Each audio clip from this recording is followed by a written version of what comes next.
ఓం సాయిరామ్ శ్రీ సమర్థ సద్గురు సాయినాథ్ మహారాజ్కి జై. మన సాయి బిడ్డలందరికీ నమస్కారం ఫ్రెండ్స్. ఎలా ఉన్నారండి? ఏం చేస్తున్నారు? అందరూ బాగున్నారు కదూ? మన సాయినాథుని దయ వలన అందరూ బాగున్నారని, బాగుండాలని మనస్ఫూర్తిగా బాబావారిని కోరుకుంటూ, ఆ సాయినాథుని కృపా కరుణ కటాక్షములు మనందరిపైన నిండుగా మెండుగా ఉండాలని మనస్ఫూర్తిగా బాబావారిని వేడుకుంటూ ఈరోజు వీడియో అయితే స్టార్ట్ చేస్తూ ఉన్నాను ఫ్రెండ్స్. ఈరోజు బాబావారు ఏం చెప్పబోతూ ఉన్నారు అంటే, తల్లి, నీకు రాజయోగం పట్టబోతోంది. నీ జీవితంలో అతిపెద్ద మార్పు మొదలు కాబోతుంది. నీకు ఒక దైవ రహస్యం చెబుతున్నాను. అసలు సత్యాన్ని తెలుసుకుని మసులుకో బిడ్డ అని బాబావారు ఈరోజు మనందరి కోసం ఒక చక్కటి సందేశాన్ని అందిస్తున్నారండి. ఈ చిన్న కథ ద్వారా మనము బాబాగారు అందిస్తున్న సందేశం ఏంటో గ్రహిద్దాం. ఒక గ్రామంలో రమణయ్య అనే ఒక రైతు ఉండేవాడు. అతనికి భార్య, 4 పిల్లలు ఉంటారు. అతని భార్య ఎంతో బుద్ధిమంతురాలు. ఒకరోజు రమణయ్య తన పొలం పనులు చూసుకుని అలసిపోయి ఇంటికి వస్తాడు. బాగా ఆకలిగా ఉంది, కొంచెం భోజనం వడ్డించు అని భోజనానికి కూర్చుంటాడు. అతని భార్య భోజనం వడ్డిస్తుంది. రమణయ్య భోజనం చేస్తూ ఉండగా బయట నుండి ఒక పెద్ద ఆవిడ ఇలా పిలుస్తుంది. తల్లి, నోరు ఎండిపోతుంది, కాసిన్ని మంచినీళ్ళు తీసుకురామ్మా అని అడుగుతుంది. రమణయ్య భార్య వెంటనే చెంబుతో నీళ్లు తెచ్చి ఆ ముసలావిడికి ఇస్తుంది. మంచినీళ్లు త్రాగిన తరువాత ఆ ముసలావిడ ఇలా అంటుంది. చల్లగా ఉండు తల్లి, నీకు ఎటువంటి అభ్యంతరము లేకపోతే నేను కాసేపు ఇక్కడ కూర్చుని వెళతాను. నేను చాలా దూరం నడవాలి, ఒంట్లో ఓపిక లేక అడుగులు ముందుకు పడడం లేదు అని ముసలావిడ అనగానే, అయ్యో, ఏమైనా తింటావా పెద్దమ్మా అని అడుగుతుంది రమణయ్య భార్య. నీకెందుకులెమ్మా అంత శ్రమ, నీళ్లు త్రాగాను కదా, కాసేపు కూర్చుంటా, ఓపిక రాగానే మెల్లగా ఇల్లు చేరుకుంటాను అని ఆ ముసలావిడ అంటూ ఉండగా లోపల నుండి రమణయ్య తన కోసం పెట్టిన భోజనాన్ని తీసుకువచ్చి ఆ పెద్ద ఆవిడికి పెడతాడు. తినమ్మా, ఎండన పడి వచ్చావు, చాలా దూరం వెళ్ళాలి అంటున్నావు, ఎలాంటి మొహమాటము లేకుండా తిను అని భార్యాభర్తలు ఇద్దరూ ఆమె పక్కన కూర్చుని ఆమెకు భోజనం పెడతారు. బాగా ఆకలిగా ఉన్న భోజనం తిన్న తరువాత ఇలా అంటుంది. ధనం అందరూ సంపాదిస్తారు, కానీ దానం మాత్రం కొద్దిమందే చేస్తారు అని. అన్ని దానాల్లో కల్లా కూడా అన్నదానం గొప్పది అంటారు. అది కూడా నేను అడగడానికి మొహమాటం పడుతున్నా నా ఆకలి తెలుసుకుని నా కడుపు నింపారు. దేవుడు మిమ్మల్ని చల్లగా చూస్తాడు. ఇప్పుడు మీరు చేస్తున్న ఈ పని రేపు మీ తర్వాత తరాలు కూడా సుఖంగా జీవించేలా చేస్తుంది అని ఆ ముసలావిడ ఆశీర్వదించి అక్కడ నుండి వెళ్ళిపోతుంది. ఇక రమణయ్య భార్య లోపలికి వెళ్ళి గంజి తీసుకుని వచ్చి భర్తకు ఇస్తుంది. రమణయ్య నవ్వుతూ ఆ గంజి తీసుకుని తాగుతూ ఉండగా రమణయ్య భార్య ఇలా అంటుంది. మనమిద్దరము కూడా ఒళ్ళు విరుచుకుని పనిచేసి అందరి పొట్ట కూడా 3 పూటలు నింపడానికి మనం ఎంతో కష్టపడుతున్నాం. ఏ పూటైనా కాస్త సంకటి తింటే ఆ పూట పిల్లలకు విందు భోజనంతో సమానంగా ఉంటుంది. ఇంతగా మనకు తిండికి కూడా కటకటలాడుతూ ఆకలిగా వచ్చిన వాళ్ళకి ఎన్నడూ లేని బాధలు మనం చెప్పలేదు అని అంటారు. వారి కోసం మనం ప్రత్యేకంగా ఏమీ చేయనక్కర్లేదు కదా. మనం త్రాగే గంజిలోనే అతిథి కూడా ప్రేమగా ఇస్తే ఎంతో సంతోషంగా స్వీకరిస్తారు అని రమణయ్య అనగానే భార్య ఇలా అంటుంది. మరి మీ సంతోషం కష్టం చేసి వచ్చారు, కడుపులో ఇంత పడాలి కదా. నన్ను అర్థం చేసుకుని నన్ను సమర్థిస్తూ నా పక్కనే కూర్చుని నవ్వుతూ మాట్లాడే నువ్వు ఉండగా నా సంతోషానికి లోటేమిటి చెప్పు అని రమణయ్య అంటాడు.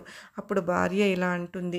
మన పెళ్లి జరిగి ఇంటికి కాపురానికి వచ్చినప్పుడు ఇరుగు పొరుగు వారు ఇంత పేదవాడిని ఎలా పెళ్లి చేసుకున్నావు అన్నారు. భర్త ప్రేమను పొందే భార్యగా నా అంత ధనవంతురాలు ఇంకొకరు ఉండరు అని వారికి తెలియదు ఇలా అంటుంది రమణయ్య భార్య. ఇలా వీళ్ళిద్దరూ తిన్నా తినకపోయినా భర్తకు అన్నీ సవరించే భార్య కష్టాలను లెక్క చేయకుండా సంతోషంగా జీవిస్తూ ఉంటారు. ఒకనాడు వారందరూ భోజనానికి కూర్చున్న సమయంలో ఒక బిచ్చగాడు ఆకలితో అలమటిస్తూ వస్తాడు. రమణయ్య తన భార్య తాము తాగబోతున్న గంజిలో నుంచి సగం సగం తీసి ఆ బిచ్చగాడికి పోస్తారు. అది త్రాగిన ఆ బిచ్చగాడు ఇలా అంటాడు. కొన ప్రాణంతో ఉన్న నన్ను గంజి ఇచ్చి ఆదుకున్నారు. ఇప్పుడు నా శరీరానికి కాస్త శక్తి వచ్చింది. మీ దంపతుల వంటి పుణ్యాత్ములను నేను ఎక్కడా చూడలేదు. మీ కడుపు కట్టుకుని నా కడుపు నింపుతారని నాకు తెలుసు. బాబు, నాకు ఆకలిగా ఉంది. రాజభవనానికి వెళ్ళాను. ఈ పూటకు వండింది అయిపోయింది అని ఖాళీ కడుపుతో తిప్పి పంపారు. ఇక్కడ మీరు తాగుతున్న గంజిని నాకు అందించారు. ఇంతకంటే గొప్పతనం మరొకటి ఉండదు. మీరు గంజి తాగే పాత్రని పట్టుకురండి. దాన్ని అక్షయ పాత్రగా మారుస్తాను అంటాడు ఆ బిచ్చగాడు. ఇక రమణయ్య భార్య తన ఇంట్లో వంట చేసే పాత్రను తెచ్చి ఆ బిచ్చగాడికి ఇస్తుంది. ఆ బిచ్చగాడు ఆ పాత్రను తీసుకుని చేతిలో పట్టుకుని ఏవో మంత్రాలు చెప్పి ఇలా అంటాడు, ఇక మీరు తిండి కోసం కష్టపడనవసరం లేదు. రాజుగారి భవనంలో వంటశాలలో తయారయ్యే ప్రతి ఒక్క వంటకము ఈ గిన్నెలో మీకు లభిస్తుంది. మీరు కడుపు నిండా తిని నాలాంటి వారు ఎందరు వచ్చినా లేదు అనకుండా వారి కడుపు నింపగలరు అని చెప్పి ఆ పిచ్చగాడు అక్కడి నుండి వెళ్ళిపోతాడు. రమణయ్య దంపతులు ఆ పిచ్చగాడి మాటలు నమ్మలేదు, కానీ అతను అన్నవన్నీ ఆశీర్వాదంగా భావిస్తారు. ఆ రోజు రాత్రి రమణయ్య భార్య గంజి కాయటానికి ఆ పాత్ర తీసుకుంటుంది. ఆ పాత్ర మీద మూత తీసి చూసేసరికి కమ్మని వాసనలు వెదజల్లుతూ ఆ గిన్నె నిండుగా వంటలు ఉంటాయి. ఏమండి, ఈ వింత చూసారా? ఆ గిన్నె నిండుగా ఎన్ని రకాల వంటకాలు ఉన్నాయో. ఆ బిచ్చగాడు అన్నమాట నిజమే అని అనుకుంటూ ఆ రోజు రాత్రి ఆ కుటుంబం అంతా సంతోషంగా కడుపు నిండుగా భోజనం చేస్తారు. అయితే ఎంత తిన్నా ఆ భోజనం మాత్రం తరగదు. అది నిజంగానే ఒక రాజభోజనం అని చెప్పాలి. ఆ రోజు నుంచి మన పిల్లలు ఆ బిచ్చగాడి దయ వల్ల రాజభోజనం చేయడమే కాకుండా మన ఇంటికి వచ్చిన అతిథులను కూడా అదే భోజనం పెట్టవచ్చు అనుకుని రమణయ్య ఆ రోజు నుంచి తన ఇంటికి వచ్చిన అతిథులు అందరికీ కాదనకుండా రాజభోజనం పెట్టేసేవారు. అది తిన్న కొంతమంది ఇలా అడిగేవారు, అయ్యా, మీ దగ్గరకు వచ్చిన వాళ్ళందరికీ కాదనకుండా రాజభోజనాన్ని వడ్డిస్తున్నారు. ప్రతిరోజు ఇలాంటి భోజనం మీరు సమకూర్చడం ఎలా సాధ్యమవుతుంది? అయ్యా, నేను పెట్టింది తినండి, కానీ నేను పెట్టే భోజనానికి మీరు ఎలాంటి ప్రశ్నలు వేయకండి అని వేడుకునేవాడు రమణయ్య. అది తిన్న కొంతమంది నలుగురితో చెప్పుకునేవారు, రమణయ్య పెడుతున్న భోజనం అండి, రాజభవనంలో ఉన్న వాళ్ళు కూడా తింటారే తప్ప ఇలాంటి భోజనం మనలాంటి సాదాసీదా మనుషులు తినేవారు కాదు. అది సాధ్యమే కాదు. కానీ ఆకలి అని వెళ్ళిన వారందరికీ రమణయ్య వడ్డిస్తున్నారు. రమణయ్య ఇంట ఈ విధంగా జరుగుతూ ఉండగా రాజభవనంలో వంటశాలలోని వంటకాలు తిరుగుతూ వస్తాయి. ఆ తరగతి సంగతి మొట్టమొదటిసారిగా రాజుగారి వంటగాడు గమనిస్తాడు. అప్పుడు ఒకరోజు రాజు వద్దకు వెళ్ళి ఇలా అంటాడు, అయ్యా, రాజుగారు కుటుంబానికి కావలసినంత వంట వండినా కూడా ఒక్కొక్కసారి చాలకుండా ఉంటున్నాయి.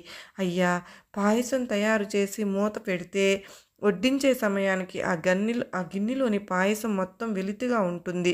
ప్రతి పూట కూడా ఇలాగే జరుగుతుంది, కానీ ఆ దొంగ ఎవరో నాకు తెలియటం లేదు అని అతను ఆ వంటశాలలో ఇంత జరుగుతున్న వింత గురించి రాజుగారితో విన్నవించుకుంటాడు.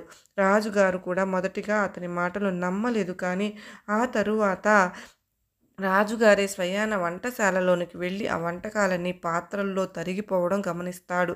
రాజు కూడా ఆ విషయాన్ని మంత్రి గారితో వివరిస్తాడు. మంత్రి కూడా ఆ విషయాన్ని గమనిస్తాడు. తరువాత రాజుగారితో మంత్రి ఇలా అంటాడు, అయ్యా, రాజుగారి ఇంట జరుగుతున్న రహస్యం గుట్టుగా ఉండదు కదా.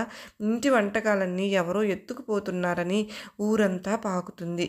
మరో విషయం ఏమిటి అంటే, ఇంకోవైపు కూడా రమణయ్య అనే పేదవాడి ఇంట ప్రతిరోజు రాజభోజనం దొరుకుతుంది అని ఆ మాట కూడా రాజ్యం మొత్తం పాకింది.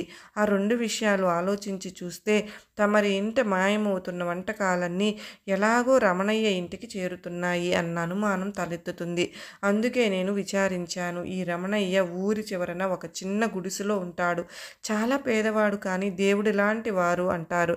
కానీ ఏమైనా రమణయ్య మన దుకాణానికి వచ్చి వంటకాలు మాత్రమే దొంగిలించుకుపోతున్నాడు అంటే అది నమ్మశక్యంగా లేదు. రహస్యంగా రాజభవనంలోకి రాగలిగిన వాడు ఎంత విలువైన వస్తువైనా ఎత్తుకుపోయి సుఖంగా బ్రతకవచ్చు. పూట పూట దొంగతనానికి రావడం అంటే మాటలా? అయితే ఇందులో మర్మం ఏమిటో తెలియడం లేదు అని మంత్రి అంటాడు. అప్పుడు రాజుగారు ఇలా అంటారు, అయితే సరే, ఒక పూట రమణయ్య ఇంటి తిండి తింటే ఆ రహస్యం మనకు తెలిసిపోతుంది కదా ఏంటో. కాబట్టి ఇంటికి వచ్చిన అతిథికి లేదు అని చెప్పకుండా అంటున్నావు కదా అని రాజు అనగానే ఇక మంత్రి కూడా సరేనని ఇద్దరు మామూలు దుస్తులు ధరించి పెద్ద పెద్ద తలపాగాలు ధరించి చేతి కర్రలు పట్టుకుని ఎవరికీ తెలియకుండా కాలినడకన రమణయ్య ఇంటికి వెళ్తారు. ఇక బయలుదేరే ముందు రాజుగారి వంట మనిషి ఏం వండుతున్నాడో తెలుసుకుంటారు రమణయ్య ఇంటికి వెళ్ళడానికి ముందు. ఇక రమణయ్య ఇంటికి వెళ్ళగానే మంత్రి ఇలా అంటాడు, అయ్యా, మేము పొరుగురి వాళ్ళము, ఈ పూట ఎండన పడి వచ్చాము, కాస్త భోజనం పెట్టించగలరా అని అడుగుతారు. వారికి వెంటనే ఆహ్వానం పలికి వారికి కూడా ఆకులు వేయించి భార్య చేత వడ్డన చేయిస్తాడు. అయ్యలారా, నేను పెట్టింది తిని వెళ్ళండి, దయచేసి భోజనం గురించి ఎలాంటి ప్రశ్నలు వేయకండి. ఆకులలో వంటకాలన్నీ వడ్డన అవుతూ ఉండగానే అవి రాజుగారి వంటశాలలో చేసిన వంటకాలని మారువేషంలో ఉన్న రాజుకు మంత్రికి తెలిసిపోయింది. వారు భోజనం చేయడానికి వచ్చిన వారు కాదు కనుక రమణయ్యతో ఇలా అంటారు, గొప్ప గొప్ప శ్రీమంతులు కూడా సాధ్యం కాని ఈ వంటకాలన్నీ ఎలా లభించాయి? అవి ప్రతిరోజు వచ్చిన వారికి ఎలా వడ్డిస్తూ ఉన్నావు? అయ్యా, దయచేసి ఏమీ అడగకండి, నేను ముందే చెప్పాను కదా, చెబితేనే కానీ మేము ముద్ద తినము. నువ్వు ఎక్కడో దొంగిలించి మాకు పెడుతున్నావు, పరుల సొమ్ము మేము ముట్టుకోము అని రాజుగారు మంత్రిగారు అంటారు రమణయ్యతో. అలా అనగానే జరిగిందంతా వివరంగా రాజుగారికి చెబుతాడు రమణయ్య. అది విన్న రాజుగారు ఎంతో ఆగ్రహం వచ్చి అతను లేచి తన చేతిలో ఉన్న కర్రను తీసుకుని ఆ కుండను పగలగొడతాడు. తరువాత ఇలా అంటాడు, ఏమిటి, ఎవరో బిచ్చగాడు వచ్చి నా ఇంటి భోజనం నీకు ఇవ్వడం ఏమిటి? నువ్వు ఏదో తాంత్రిక విద్యను నేర్చుకుని నాకు అబద్ధం చెబుతున్నావు. నిజంగా నీకు దానం చేయాలని ఉంటే నీకు ఉన్న దానితో చెయ్యాలి. నువ్వు చెడుదారిన వెళ్ళినా చేస్తున్నది మంచి పని గనుక శిక్షించకుండా వెళ్ళిపోతున్నాను అని వచ్చిన రాజుగారు అన్నీ తెలుసుకుని రమణయ్య కుటుంబం మారు మాట్లాడకుండా ఆశ్చర్యంతో చూస్తూ ఉండిపోతారు. ఇక రాజు తన మంత్రిని వెంట పెట్టుకుని అక్కడి నుండి వెళ్ళిపోతాడు. ఇక రమణయ్య భార్య ఆ పగిలిపోయిన పాత్రను చూస్తూ ఏకదారిగా ఏడవసాగింది. అది చూసిన రమణయ్య ఇలా అంటాడు, ఊరుకోవే, మనం ఎప్పుడూ భోజనమే చేస్తున్నామా ఏమిటి? ఇవాళతో మనకు భోజన సుఖం పోయింది. మనకు ఎలాగో గంజి ఉంది కదా. అతను చెప్పింది దాంట్లో కూడా నిజం ఉంది. మనకున్న దాంట్లో దానం చేయాలి, కానీ ఇలా చేయడం తప్పే కదా అని రమణయ్య తన భార్యను ఓదారుస్తాడు. మరొకవైపు ఆ పాత్రను పగలగొట్టిన రాజు తిరిగి అంతఃపురానికి చేరుకుని భోజనానికి కూర్చుంటాడు. అప్పుడు వంటవాడు వచ్చి ఇలా అంటాడు, అయ్యా, రోజు వండుతున్న వంటకాలు సగం మాత్రమే మాయమయ్యాయి, కానీ ఈరోజు అవి పూర్తిగా కనిపించకుండా పోయాయి. వంటకాలు పొయ్యి మీద ఉన్న పాత్రల్లో మాయమైపోతున్నాయి. కావాలంటే పాత్రలు కూడా చూడండి. అయినా సరే క్షణాలలో ఖాళీ అయిపోతున్నాయి. అప్పటికి రమణయ్య ఇంటిలో కూడా భోజనం చేయకుండా వచ్చిన రాజుగారు ఇలా అంటాడు, అవునా, నాకు ఇప్పుడు చాలా ఆకలిగా ఉంది, నేనేం చేయాలి? అది చూపిన మంత్రి ఇలా అంటాడు, మహారాజా, మీరు ఆగ్రహించకండి. దీనికి వంట మనిషి మాత్రం ఏం చేయగలడు? ఈ పూటకు భోజనం నా ఇంటి నుండి తెప్పిస్తాను అని చెప్పి తన ఇంటి నుండి భోజనం తెప్పిస్తాడు. కానీ రాజుగారి ఇల్లు చేరేసరికి ఆ వంటకాలు కూడా మాయమైపోతూ ఉంటాయి. అయ్యా, మమ్మల్ని క్షమించండి. మంత్రి గారి ఇంటి నుండి మేము 2 పాత్రలు తెచ్చాము. ఆ వంటకాలు ఏమయ్యాయో మాకు తెలియలేదు అని భయపడుతూ చెబుతారు భటులు. అప్పుడు మంత్రి గారు ఏదో ఆలోచించి రాజుగారితో ఇలా అంటాడు, మహారాజా, అమాయకుడైన రమణయ్యను నిందించాము. అంతేకాకుండా అతను ఎంతో ప్రేమగా వడ్డించిన భోజనాన్ని వదిలి వచ్చాము. తన ఇంట వంటపాత్రను కూడా పగలగొట్టాము. మనం చేసింది చాలా పెద్ద తప్పు. అందువల్లనే ఇలా జరుగుతూ ఉంది. నువ్వు చెప్పింది నిజమే. మహామంత్రి ఆ కోపంలో నేను చేసిన తప్పు నా కడుపు మాడేలా చేసింది. ఆకలి విలువ అర్థమయ్యేలే నాకు గుణపాఠం నేర్పింది. పద, వెంటనే వెళ్ళి అతన్ని కలుద్దామని చెప్పి వెంటనే మంత్రిని వెంట పెట్టుకుని రమణయ్య ఇంటికి వెళ్తాడు. నేను కోపావేశంలో చేసిన దుర్మార్గాన్ని మీరు క్షమించాలి. నేను చేసిన తప్పేమిటో తెలుసుకున్నాను. మిమ్మల్ని అపార్థం చేసుకున్నాను. మీరు చేస్తున్నది చాలా గొప్ప సేవ. మీ పాత్ర పగలగొట్టినందుకు పరిహారంగా దేవుడి మాన్యం మొత్తం ఇస్తాను. మీరే సాగు చేసుకోండి. ఇక నుండి మీ వంటశాలే మాకు వంటశాల. ఇక నుండి మీరు చేయించే భోజనం నుండే మాకు వంట పంపండి. దానిని మేము మహాప్రసాదంగా స్వీకరిస్తాము అన్నాడు మహారాజు. ఆ మాటలకు రమణయ్య కంగారుపడి అలా అంటాడు. అయ్యా, నేను మీకేమీ అన్యాయం చేయలేదు. ఆ పాత్ర పగిలిందని నా భార్య ఏడుస్తూ ఉంది. గంజి తాగి బ్రతుకుదామని చెప్పాను. అదే సమయంలో ఆ బిచ్చగాడు మళ్ళీ మా ఇంటికి వచ్చాడు. ఆయన జరిగింది మొత్తం తెలుసుకున్నాడు. మా మీద జాలిపడ్డాడు. మీరేమీ చింతించకండి, త్వరలోనే మీకు మంచి రోజులు రాబోతున్నాయి. మీ కుటుంబం మొత్తం సుఖశాంతులతో వర్ధిల్లుతుంది. తప్పు చేసిన వారు తమకు తాముగా మిమ్మల్ని వెతుక్కుంటూ మీ వద్దకు వస్తారు. ఇప్పుడు మీరు చేస్తున్న ఈ పుణ్యకార్యాన్ని ఇంతకు 10 రెట్లు ఎక్కువ చేయగలరు అని దీవించి వెళ్ళిపోయారు. ఆయన మాటలు నాకేమీ అర్థం కాలేదు, కానీ ఇప్పుడు మీరు మమ్మల్ని వెతుక్కుంటూ వచ్చారు. మీకు అన్యాయం జరిగితే అది నా వల్ల జరగలేదు. తమరే మమ్మల్ని క్షమిస్తే అంతే చాలు అంటాడు రమణయ్య. ఆ మాటలకు మహారాజు తాము చేసిన తప్పుకు ఆ మహనీయుడు ఇలా శిక్ష విధించాడు అని తెలుసుకుని ఇలా అంటాడు. జరిగిన దాంట్లో మీ తప్పు ఏమాత్రమూ లేదు. అందుకే మేము శిక్షని అనుభవించాము. ఇక మాకు సెలవు ఇప్పించండి. రోజు మీరు పంపే భోజనం కోసం ఎదురు చూస్తూ ఉంటాము. ఆకలితో మీ దగ్గరకు వచ్చేవారికి కూడా అది వడ్డించండి అని చెప్పి రాజు మంత్రి అక్కడి నుంచి వెళ్ళిపోతారు. ఇక ఆ రోజు నుంచి రాజుగారు ఇచ్చిన దేవుడి మాన్యాలను సాగు చేసుకొని రమణయ్య తన కుటుంబంతో సుఖంగా జీవిస్తూ రాజుగారు ఇచ్చిన వంటశాలలో ప్రతిరోజు కొన్ని వందల మందికి భోజనాలు తయారు చేయించి వడ్డించేవాడు. రాజుగారు కూడా రమణయ్య పంపించే భోజనాన్ని ఆనందంగా ఆరగించేవారు. ఆ పెద్దావిడ దీవించినట్లుగా రమణయ్య కుటుంబం తరతరాలుగా అన్నదానం చేస్తూనే ఉంటారు. దీనిని బట్టి బాబావారు మనకు ఏమి చెప్పబోతున్నారు అంటే, మన జీవితంలో రాజయోగం పట్టాలన్నా, అతి పెద్ద మార్పు మన జీవితంలో జరగాలి అన్నా ఈ దైవ రహస్యాన్ని మనం తెలుసుకోవాలి. అసలు ఈ సత్యాన్ని మనం గ్రహించినట్లయితే మన జీవితంలో కలిగే మార్పులు మనకు ఊహించలేని విధంగా ఉంటాయి.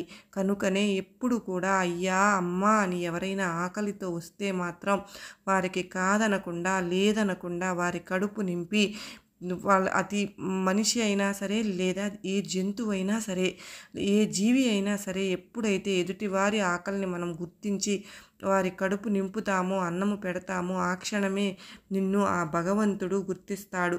నువ్వు పడుతున్న మదనం ఏదైతే ఉందో, నీ సమస్య ఏంటో వెంటనే ఆ బాబా వారికి తెలుసు. కనుకనే జీవితంలో ఎప్పుడైనా దానిని తీరుస్తారు. ఎవరైనా నీ దాకా వస్తే, ఏదైనా సమస్యతో నీ ముందుకు వస్తే వారికి ఏదైనా తోచిన సహాయం చేయండి, లేదా తోచిన పరిష్కారం ఇవ్వండి. అంతేకాని వాళ్ళని చేదరించి పంపకండి అని బాబావారు ఈ చిన్న కథ ద్వారా మనకు చక్కటి ఉపదేశాన్ని అందించారు కదా ఫ్రెండ్స్.